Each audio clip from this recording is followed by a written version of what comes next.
I've always struggled with being a good listener ever since I was a kid. As soon as someone starts talking and I have something that I want to say, I want to interrupt, I want to fill them with suggestions, I want to tell them, and it makes me not a good active listener, and it makes it feel like I'm rude when I'm interrupting someone on the other side. So for as long as I can remember, there are a couple things that I do that make it easier.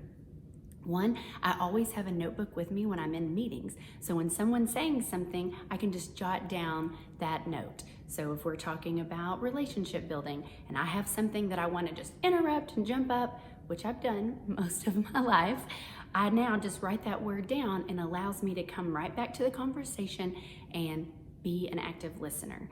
But when you're at a networking event or you're with people that you have a relationship with or you're wanting to build a relationship with, you can't just carry around a notebook. So something that I've done for quite a while is I store that thought in my finger. So if I'm meeting with someone at a networking event and they're telling me that they have a 7-year-old, I'm gonna go, oh my God, I have a 7-year-old. And I wanna tell them, I relate to you and we have the same things in common, we have the same struggles. But instead, I'm gonna take it and I'm gonna store it right here. I'm gonna cross my fingers and I'm gonna say 7-year-old.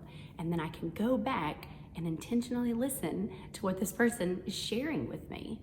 And so as the conversation goes on, she says that they have a negative workplace. I'm gonna say, I have a bunch of suggestions for a positive workplace. It's the way my brain's gonna go. And then my brain is gonna say, oh, and I have this, oh, and I have this. And I wanna tell her, what was I telling her in the first place? And this whole time she is speaking.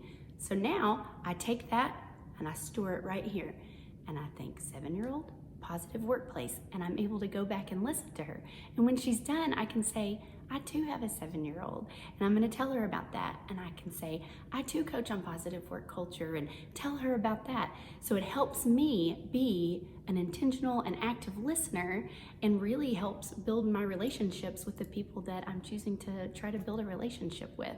So there are some times that I have all 4 of these up. It's like a gang sign. I hope this isn't a real gang sign. But it really helps me be a better listener. So I would love for you to try it and let me know how it goes. It can be like the listener gang.